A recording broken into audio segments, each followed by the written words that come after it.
1.2 is ready, and in this video I show you what's new. The new AI add-on is ready. Click on Tools, Generate Workpiece with AI. Let me paste an example, a 10 by 10 centimeter plate with 5mm holes at the corners, each 10mm from the corner point. Corner radius should be 6mm and add a 20mm hole in the center. Click on Generate, then wait a few seconds, and ready is your workpiece. And you can see also in the G-code that it's all generated.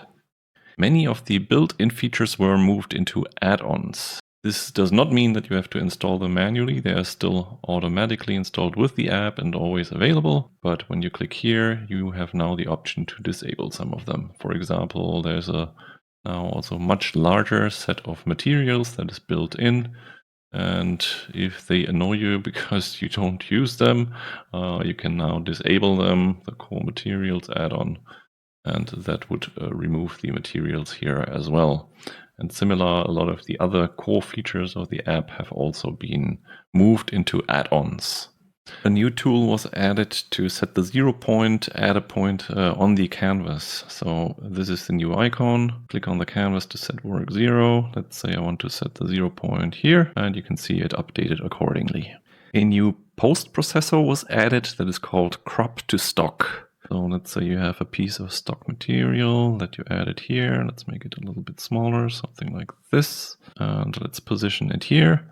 Right now you can see the workpiece extends beyond the stock, and you may want to be able to crop that to the size of the actual stock. Then now you can go here to this post-processing tab and enable crop to stock. And then you can already see it updated here. So only the laser lines that are within the stock would be processed or would be executed. You can also add an offset that can be positive or negative. You can now configure the colors of the cut lines and engraving lines separately per laser head. So if you go into the machine settings under the laser, and now you see here the selector for the cut color, set it to orange, and the raster color maybe to blue. Select that, and then you have to trigger that it recalculates something.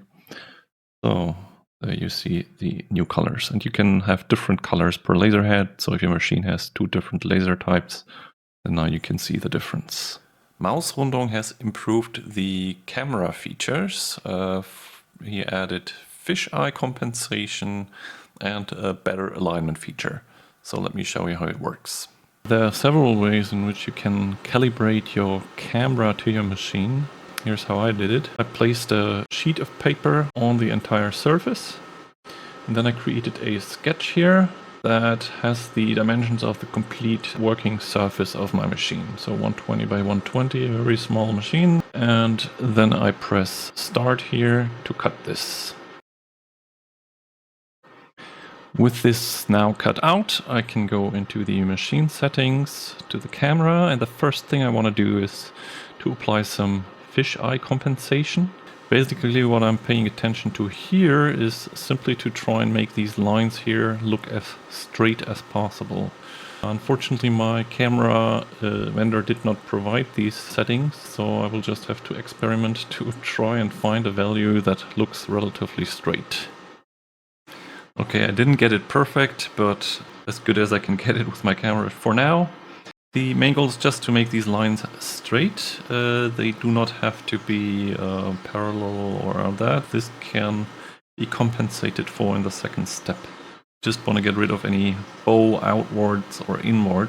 And the next step is then to align the image.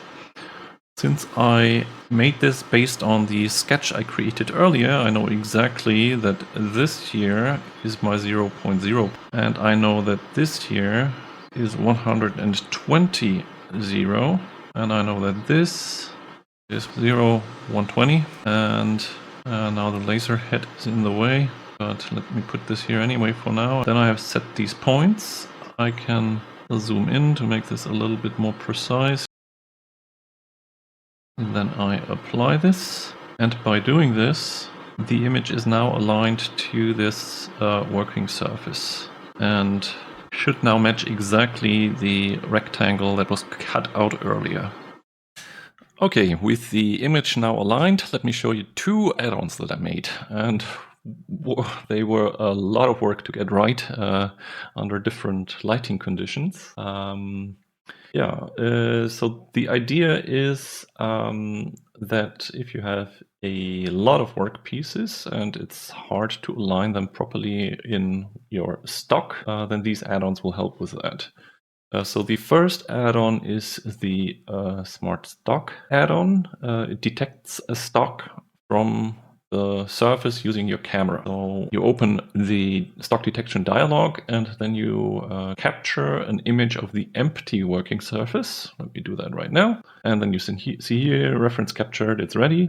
You only have to do this once. The next time you open the app, the image will be remembered. So you don't have to do that next time. And once you have taken the picture of the empty surface, I can now place some stock on it, and then I can press the Detect Stock button. I can also apply some smoothing or more smoothing. All right, good enough. And then I click on Create Stock Items, and now if I disable the camera image here, then you can see there is an actual stock that was created, and it's exactly aligned with what is shown on the camera. The slight difference comes from the smoothing, but I think it's all right. And now the second add-on comes into play. Let me select everything, and then I go to Arrange, Auto Layout, and then you can define what is the minimum spacing between objects. Let me make that 0 for now, and whether to merge lines that then touch. Be warned, this is an add-on that really only makes sense if you have a pretty fast machine. With, let's say, you have 200 work pieces or so, then this can easily run for half an hour. And I'm sure you can find situations where it runs for hours. I have a machine with 32 cores, so it's pretty fast, and it uses all cores in parallel, or 90% of the cores that are available. But this is not an add-on that you can realistically use on something like a Raspberry Pi or something. But let me press Start and then show you how this works. I'll be back after the break. So it took about 5 minutes, and it's done placing what it managed to find for a solution. You can also run the placement several times. Sometimes you can find a better solution the next time. This is a genetic algorithm that works with randomness. So there is a chance that the solution will improve the next time it runs. I think it's a good way to save material, even if you have, say, uncommon stock shapes, some cutoffs. Throw it on the working surface, and it will find an efficient way to use it.